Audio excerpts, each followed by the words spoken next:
yma I chwarae chi heno ac I fod yn rhan o'r ddigwyddiad arbennig yma diolch I Ali am yr holl gwaith trefnu.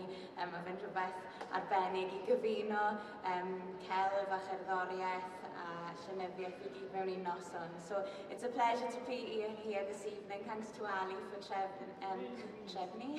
organising these regular evenings. It's great to be able to combine literature and music and art all on one stage in just an hour and a half. As Iwan said, this is my mum, Delith, and I'm Angharad, and we call ourselves DNA. And we normally play traditional Welsh music and new Welsh music that we've composed. But we're going to move on to something a little bit different now. And seeing as this is an evening of literature, I'm going to read a poem to you now. A poem which my lovely dad, Nigel Jenkins, wrote about his family. On his father's side of the family, they came from Carmarthenshire, a very Welsh rural family, farming and agriculture, but they moved to Swansea to make a better life for themselves in the industry there. And by moving to Swansea, they tried to get rid of a lot of their Welsh heritage, and by doing so, lost a lot of the language. They really worked hard to get rid of it, actually, in order to move up in the world. But to introduce the poem, I'll read a short extract from Real Swansea 2, so my own dad's words. He says, "My paternal great-grandfather had come in from threadbare rural Carmarthenshire to the glowing hearth of Swansea business life, establishing himself in an urban place in Ffynoni, Goedwig. Meet the family circa 1900, Meirig, Dilys, Elined, Eira. Meet the family again 30-odd years later, Ian, Roger, Noel, Roland. And meet the family today, Angharad Sian and my sister Branwen Delith, both fluent speakers of Welsh. And this is my favourite part. It has taken the best part of a century to cure the family's cultural cringe." So this poem that I'm about to read, called Rhif, speaks about his grandmother. And for those of you who don't understand Welsh, there's just a few lines at the end that says, "Beth yw spoon yn Gymraeg?" What does spoon in Welsh? Llwy, she says. So I'm going to read this, and my mum's going to accompany me on the harp with a tune called Ysbryd Cylfrw, which was written, it means the spirit of Cylfrw, which is the farm where my dad was brought up in Gower. Yr iaith.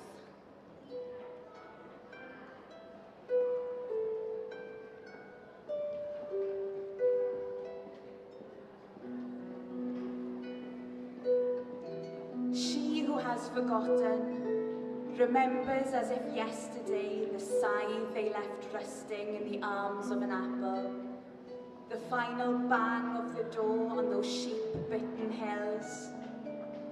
In Abertawe, in Swansea, there were killings to be made, and they politely made theirs.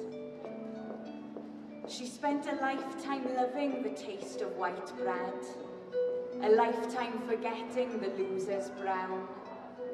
And on their middle floors the brass gleamed, the crystal sang, while away in the attic dust fingered the violins and the harp, and far below stairs a discreet and callous tongue complained. Years she remembers of cufflink and shoeshine, but nothing, she says, nothing of those dung-filled yards.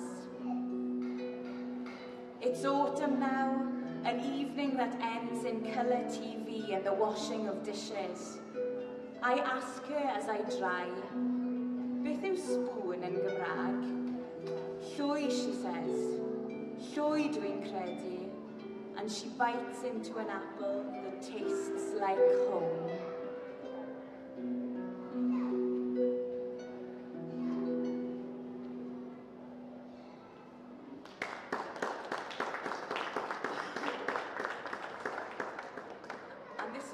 last piece before moving on to Shani and Iwan's little talk. Sticking with the Gower theme, I'd just like to let you know actually, on next Wednesday, the last of Dad's books, Real Gower, is going to be launched. He didn't quite manage to finish it before, on Tuesday, sorry, the 16th. But Real Gower will be launched next week as part of the Real series. So we're going to stick with the Gower theme for now and play you a tune which I wrote. It's called Brandy Cove, named after a bay just round the corner from where we live in Caswell. So a lawr-greiddiol yw hon, dath ar ôl I fi fod yn cerdded lawr ar y trath un diwrnod. So enw hon yw Brandy Cove.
They can hear.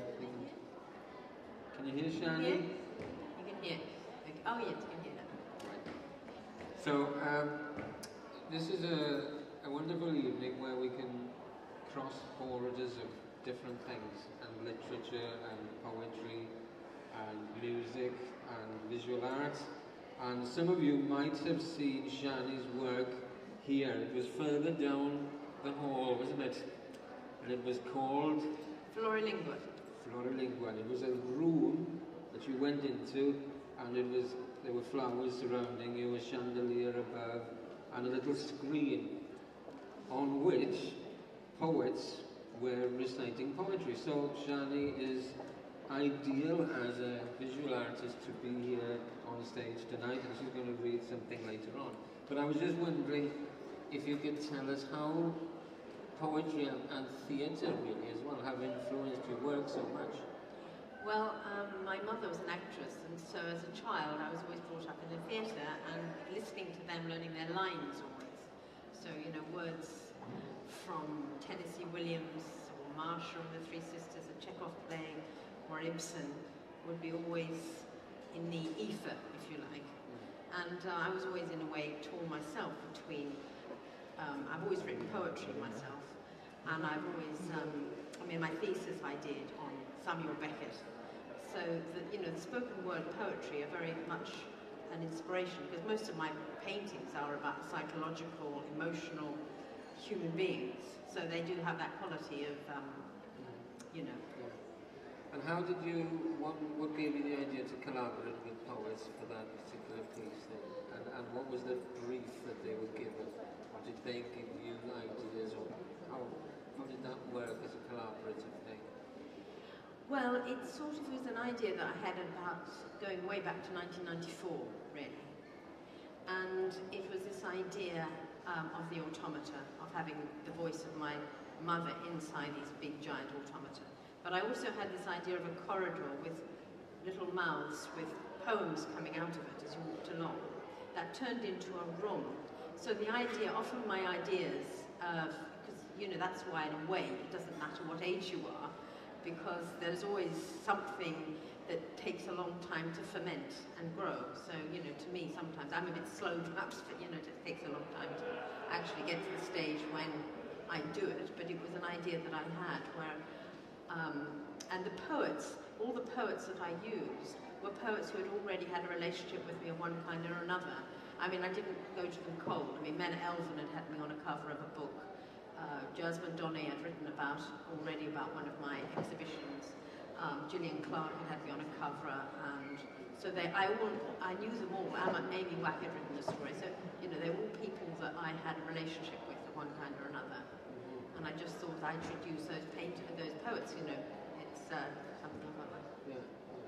But I think collaborations are really useful across disciplines in a way, and the collaboration that I've done with Angara has introduced music, because I've worked with poets before, and it introduces new layers of stuff into your own work, which you then take on to something else, doesn't it?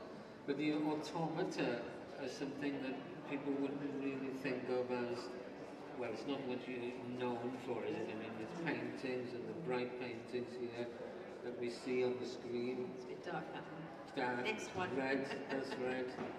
And yeah. The spider-like, the essay that I've written is about spiders and black cots and the plants that seem to be coming alive, like the Day of the Triffids thing that used to happen. So I was very interested in these very grim and the black bits in the coloured paintings, and the automata are dark and black. And where does the black come from? Where does it come from? What do you think? Well, I think it's, can you hear? Can you hear us? Yeah, all right. Because I keep on thinking, should I speak louder? They've taken on a kind of sinister, slightly sinister bent, it seems to. But it originally started with the idea of how in Australia, because I come from Australia,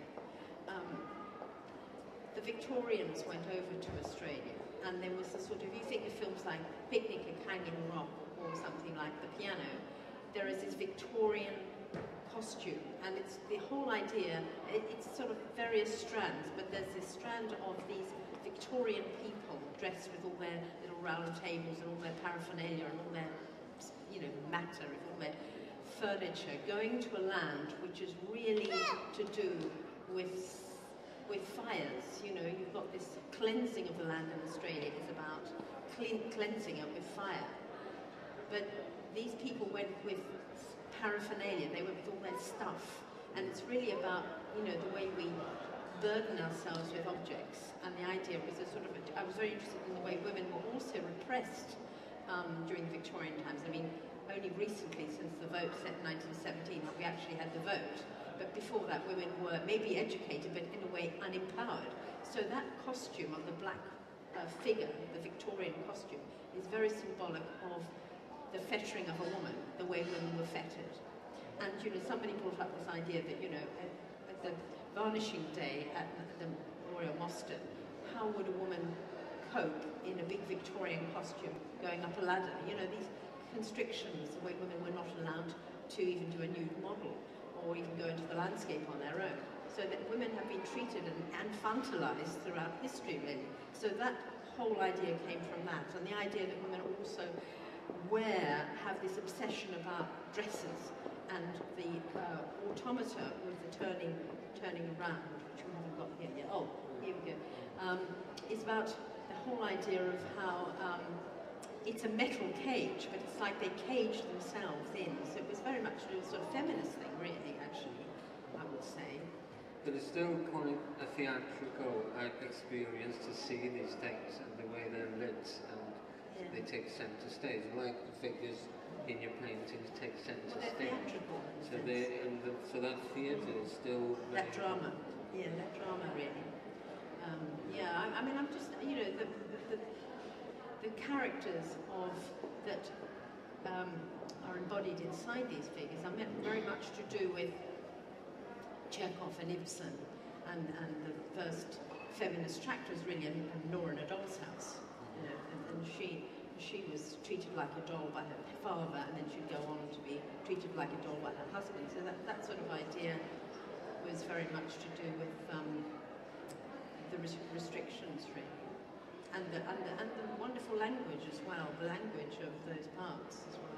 Yeah. But they're really almost embodiments. They're almost like the props in my paintings coming out and manifesting themselves physically in front of you, because they're all in my paintings. All these automata are in my paintings. And they move. So they're taking another dimension in the space we live in, and also in that movement over time. Yeah. So they become palpable. So I'm afraid we could go on a long time, because there's so many things to do tonight. Would you like to do the poem? I just want to do, I was going to do a Shakespeare sonnet, which is about time. But I think I'm going to do, in relation to this whole business of what we've been talking about, really, I think I might do, I can't find it now. Here we go, The Leaden Echo, which is by Gerald Manley Hopkins. How to keep, is there any, is there none such nowhere known, some bow or brooch or braid or brace, lace, latch or catch or key to keep back beauty, keep it, beauty, beauty, beauty, from vanishing away? Oh, there is no frowning of these wrinkles, rankled wrinkles deep down, no wave off of those most mournful messengers, still messengers, sad and stealing messengers of grey. No, there is none. There's none. Oh, no, there's none. No, nor can you long be what you now are called fair. Do what you may, do what you may, and wisdom is early to despair.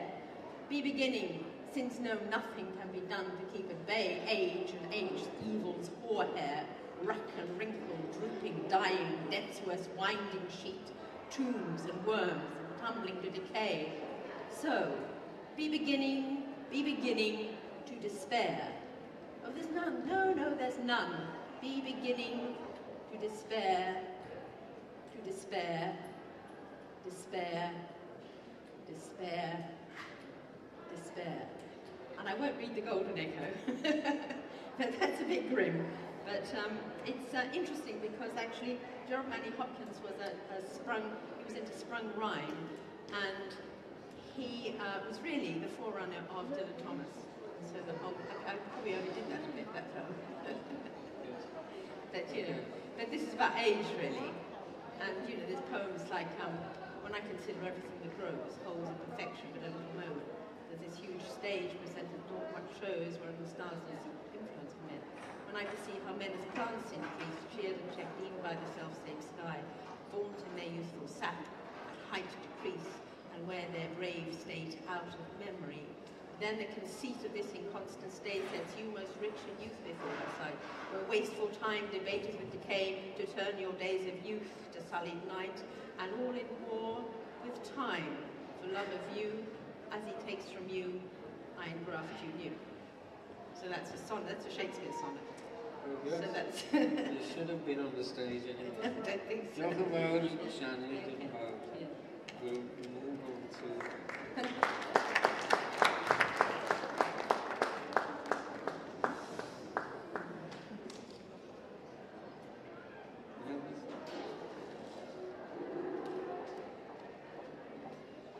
We'll continue now with a collaborative piece that I worked with Angharad when she saw a drawing that I had done, which is this second one, of a poem that Tom Morris, the poet, had written for in remembrance of Nigel Jenkins. And I hadn't met Angharad then, but she came to my studio and to look at the piece of work, and then she gave me some music, and we had this idea that we could do a project based on her father's poetry. And I had known him, I knew him quite well, but not very well, but I knew he went through it. He was also passed away, and Tom Morris. And we did go on a tour sort of thing to Syracuse in New York State, and I talked a lot with Nigel there, and we thought we would do something together, but it didn't happen. So I'm glad that something is happening now, really. So take it away and have it.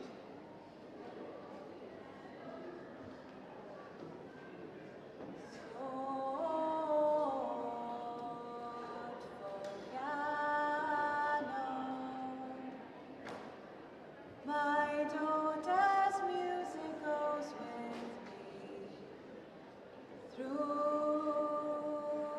the world.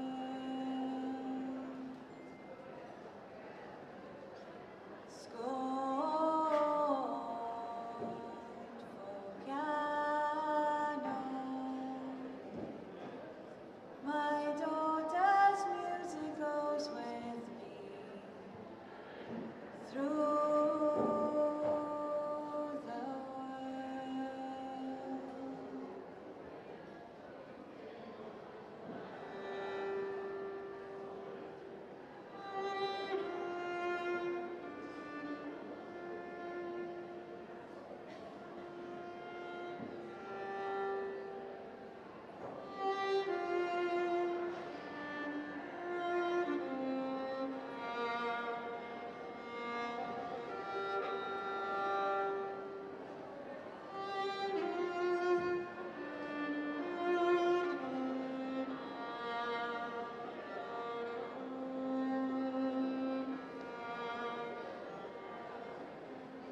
Nigel Jenkins. Rhif, oedd hi wrth fachaid y fam, a dy dad, a dy wraig, a dy blant, a dy hen gwlad. Ac enw a rhif, a chyfeiriad, a rhyw, a barn, a bathodyn, a banner, a rhyw. Oedd hi wrth rwyn y ffigwr a'r ffaith, a'r awr a'r dyddiad, a phen y daith. A llygaid llys dion merch yn y de, a mafon ei cheg ar ei chwpan de. A'r gwynt trychinebus, a'r tywysog a'r ffo, a ninnau hyd heddiw neu guddio fo. Oedd hi wrth holl synwyr pen Cymro ynghyd, nad i ond lol i holl bobl y byd. Dyna i ti'r ryddid sy'n saff ddiw o ddod, y munud y byddwn ni'n peidio a bod. Ond tra bo'r pethau hyn yn y byd, yma'n gaeth rwy ti gyfaith o hyd.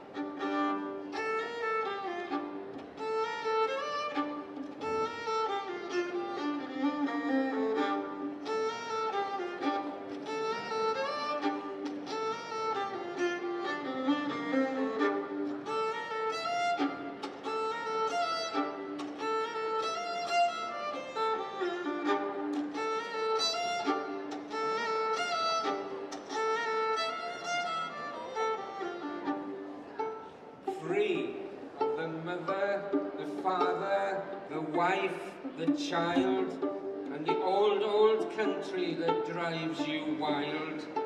And name and number, gender, direction, flag, opinion, flag, complexion. Of the figure, the fact, the hour, the date, the itineraries that keep you straight. And the windberry eyes and the raspberry mouth of a girl in a cafe in a town in the south. And the terrible wind and the outlaw prince whom we have been sheltering ever since. Of all the things in a Welshman's mind which mean nothing at all to the rest of mankind. If that is freedom, we shall surely be free the very minute we cease to be. But here with us, you must stay, my friend, until all these things come to an end.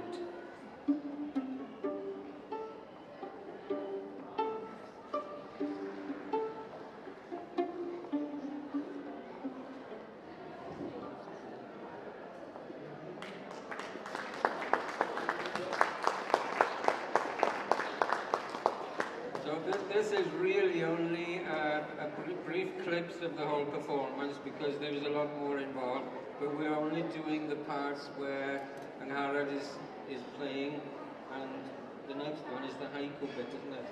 Is it? Yeah. So we'll do the haikus that give the project its name. Nigel was a master of the haiku short poem form, which is a Japanese form of poetry, and it's a difficult one to master, not perhaps as difficult as Kanganas, but it is a simple thing. It's about simple things in the world. It's about daily things that you notice, but which have some kind of poetic quality that brings them together. If you listen to Angharad, you will know what I mean. Thank you. Dwi'n mynd i ddarllen detholiad o haikus o'r llyfr O For Again, ail casgliad o haikus Dad, Blue oedd y llyfr gyntaf. So I'm going to read a selection of haikus from Dad's second collection of haikus from a book called O For Again, and Mum's going to accompany me.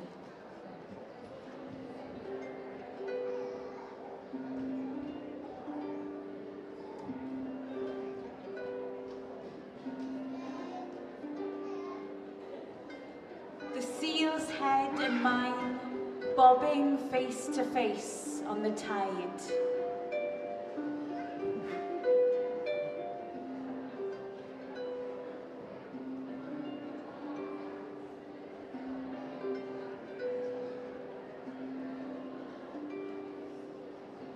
Gull hooked, trailing from its beak a yard of line, all for a gun.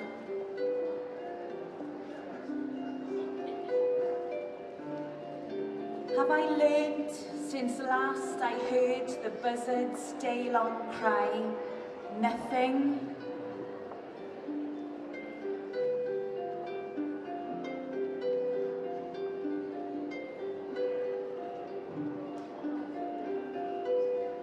The coos of a pigeon loosening winter's iron.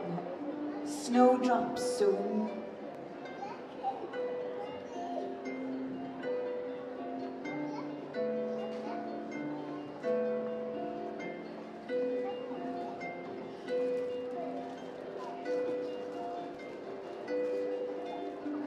Worksheets across the floor, making at night paper moonshine.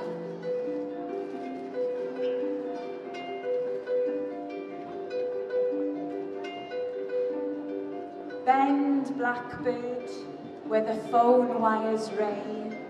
Oh, bend those notes.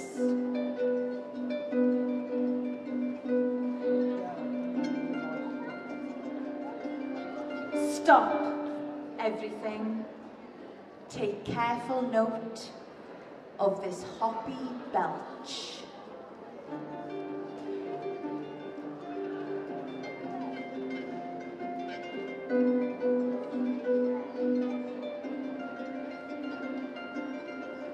Puddle blocking path, old enemies forced to face each other.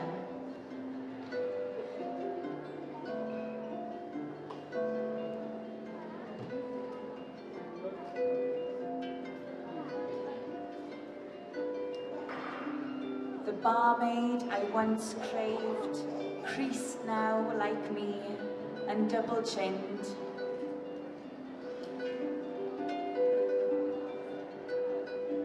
Slaughterman halts, opens the door to free himself of a fly's buzz.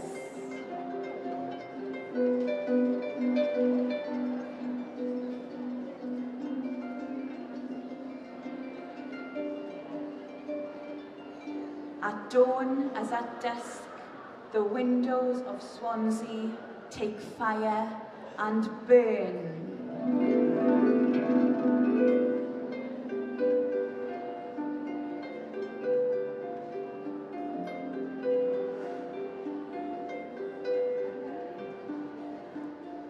Would there be without death a single poem?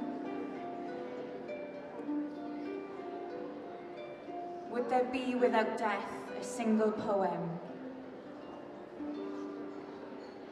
Would there be without death a single poem?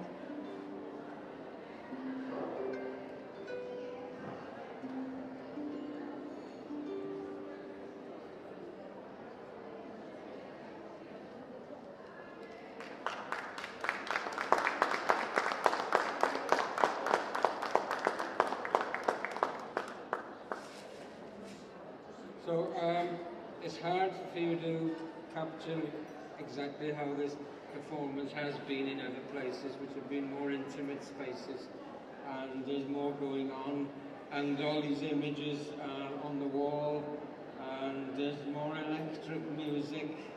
Electronics didn't work here, and you were reading them too quickly this time.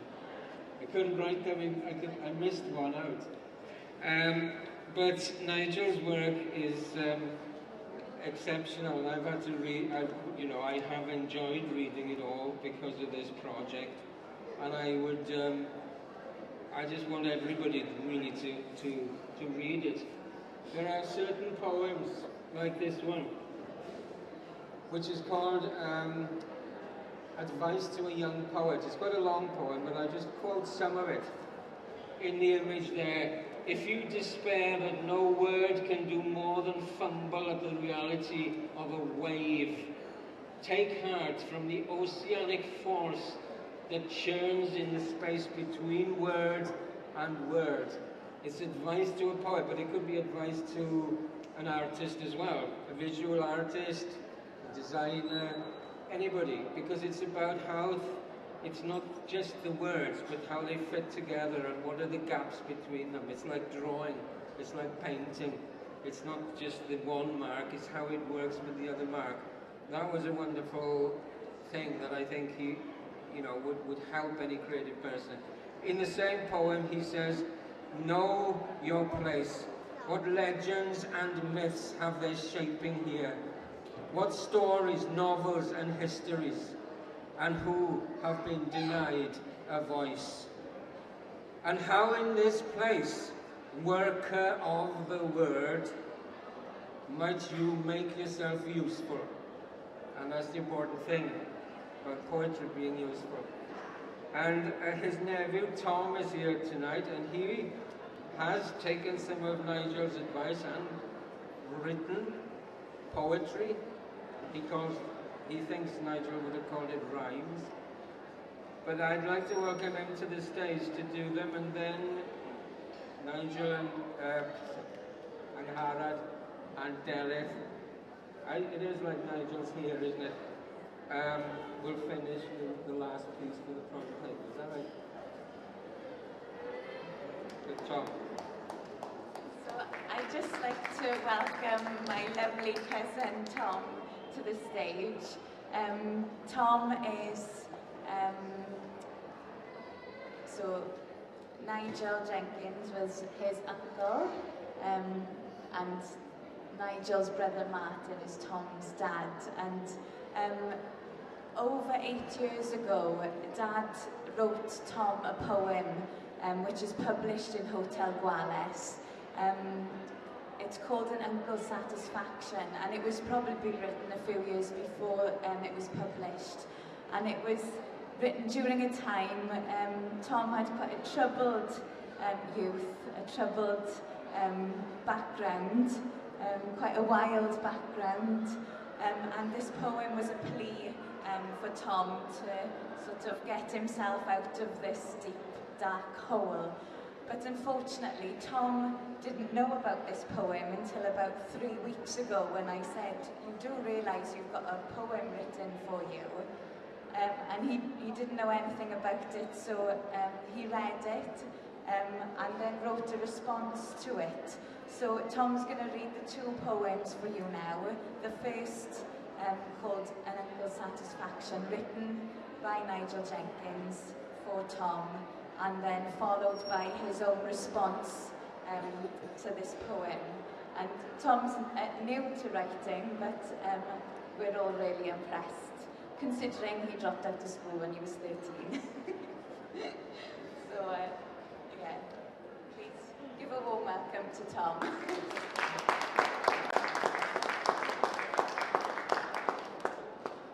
An Uncle's Satisfaction. I want, Tom, my £20, and spare me please the rebound. That piss then, you've no recall, it just ain't believable. Like too much of what you say, mere smile beguiling wordplay, or ham to front, as when I groaned, lo, you mean a bye-bye. Though 20 quid's no big thing, it isn't all that's missing. We want goodbye to rescue what's left of you that rings true. Beautiful still, my proud son, my girl's cousin of cousins, your life awaits your arrival. But it can't, Tom, survive all the glee-gobbed and woozy bane of this chronic holiday. Still the party's boy of boys, you are a heartbeat's overjoy. Ear-tucked fag neath Burberry, jiving hot galactic eyes and unschooled intelligence, reeking still of future tense. You wanted on the dance floor, not shrinking to some bar more. The saloon's lord of your bash, generous with your father's cash, taxing from deal to bar, Cajadum's fly superstar. Tom, you're loved and I'm afraid, the unreal arms barmaid has a cliché of a plan for the boys of Neverland.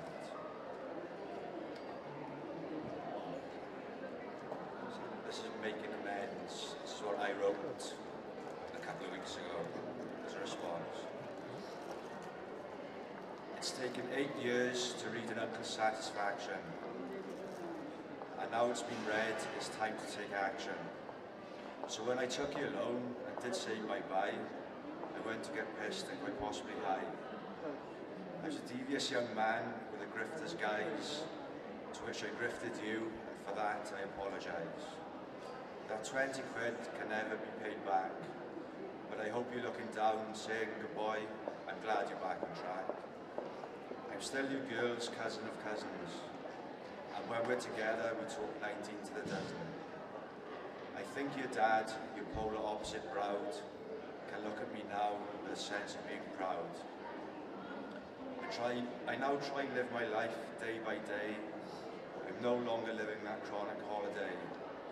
No more booze-fueled parties or Burberry hats, nor the ear-tucked fag, which I must admit made me look a bit of a prat. That cliché of a plan of the unreal arms barmaid had a flaw in it, and I was miraculously saved. The letters, the poems, you did everything you could do, and for that, all I can say is a special thank you. Oh, and that £20 that I can never repay, I will recompense by being there for you girls on any given day.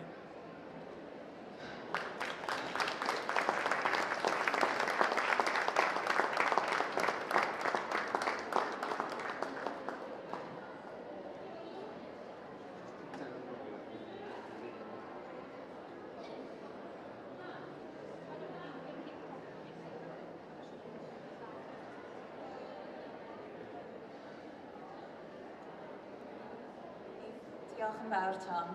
I ni'n mynd i chwarae un darn nawr i chi o'r enw Diddanwch Gruffydd ap Cynan. Alaw traddodiadol yw hi, ond nes i pigo fe lan trwy'r proses o osmosis mewn ffordd. Oedd mam yn chwarae fe lot pan oedd hi'n feichiog gyda fi, a rywsut ath yr alaw mewn i'w bol. A dwi wedi dod mas yn chwarae fe heb gorfod trial i ddysgu. So we're going to play you a piece now. It's a traditional tune called Diddanwch Gruffydd ap Cynan, and I learned this in a way through the process of osmosis. Mum was playing it a lot when she was pregnant with me, and in a way the music sort of seeped through into her belly, and I came out and I picked it up really without working very hard at it. It's sort of in my blood. So this is Diddanwch Gruffydd ap Cynan.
Yn yr sioe Project Haiku, oedd darn Olan yn dod ar ôl I fi ddisgrifio'r llun oedd Angharad wedi gwneud pan oedd hi'n blentyn. This is a picture, or it's a copy of a picture that Angharad did as a child when she was 3 years old. And it shows her mother and her downstairs. This could be a piano, it could be a stove, we're not sure. And Angharad is playing with bricks, and her mother is either playing the piano or cooking. And there's a long staircase that goes up to a tiny room at the top, where Nigel, her father, sat writing poetry. So for her, it was away in that corner of a room that he had upstairs, writing away. And so that the staircase became a theme through our work.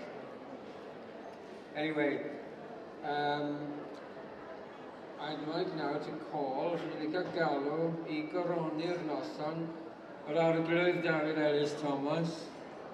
We've had Shani Rhys James MBE, now we're having Lord Ellis Thomas. A ti'n mynd I ddarllen chydig o gerddi.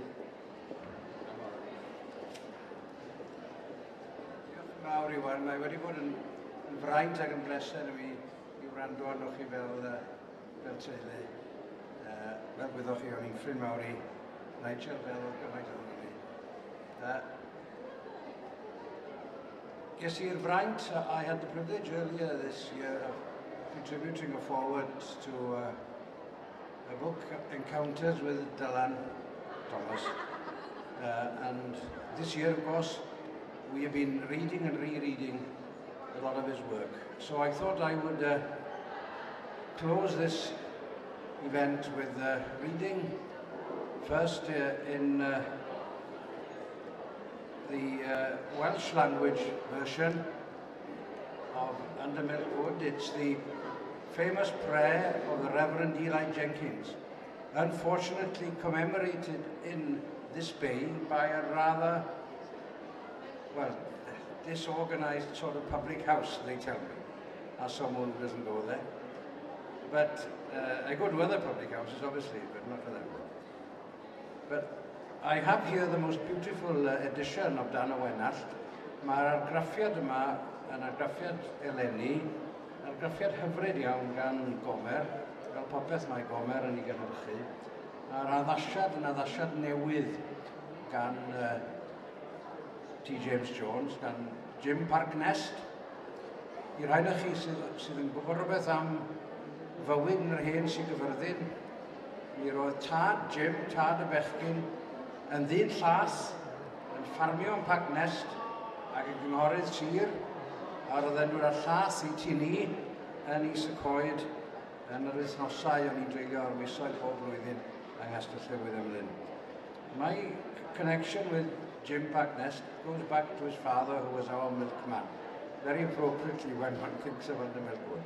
And he has rendered Dylan's Under Milk Wood in the beautiful and unique Welsh as she is written and spoken in Carmarthenshire.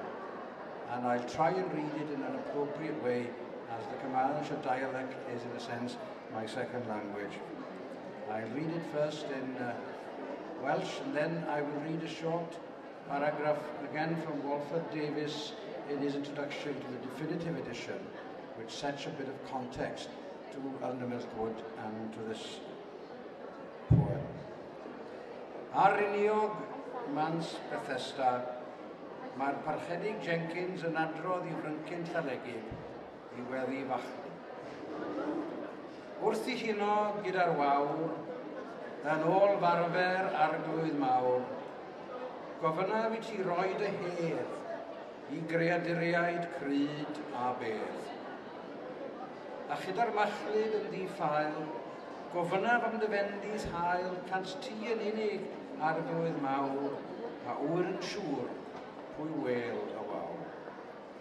Nid oes neb drwy'r wenallt oll, yn ôl dy farn yn llwyr ar goll, can sgwn yn siŵr mae tad wyt ti, a wel bob tro ein gorau ni.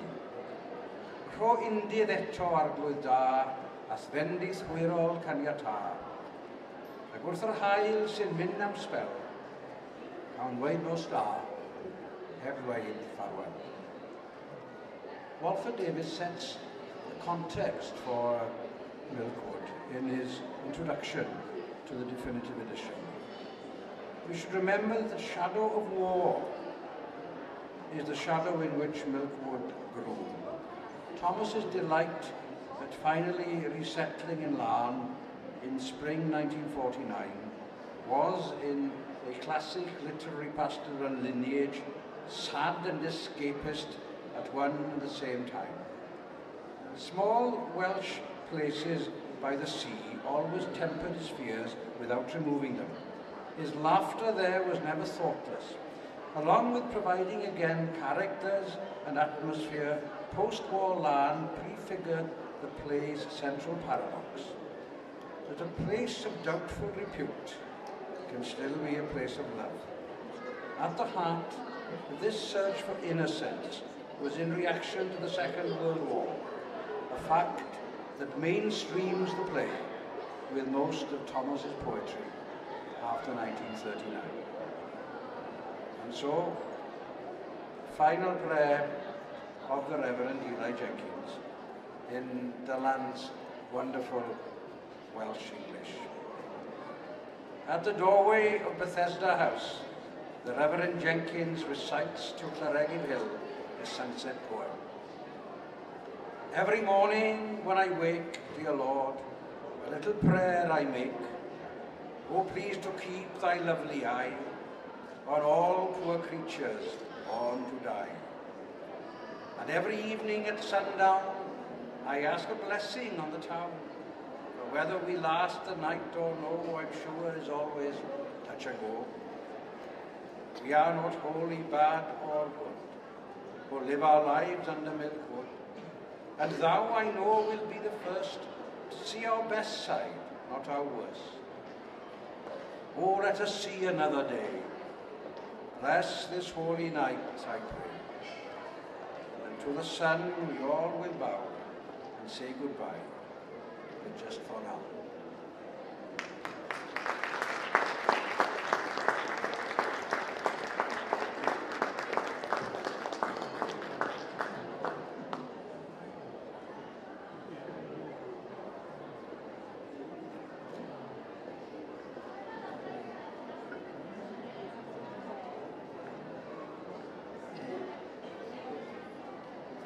Ni'n mynd i gloi'r ddigwyddiad heno gyda chydig o gerddoriaeth.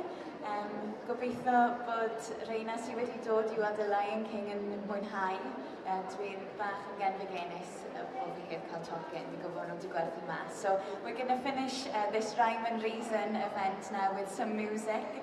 I hope those of you who have come to see the Lion King have a good time. I'm very envious. I would have got myself a ticket if there were any left. But instead we're going for a curry, which will be just as lovely with some good company. So, i ni'n mynd i orffen gyda alaw gyfarwydd iawn i ni gyd, ond mae'n cael ei i chi'n dueddol o feddwl amdano fe fel rhan o'r rygbi ac yfed fel arfer. Ond i ni wedi roi'r triniaeth DNA iddo fe. So this is a very well-known tune, but it's more associated with rugby and drinking, but we've given it the DNA treatment. Let's see how long it is until you can guess what it is.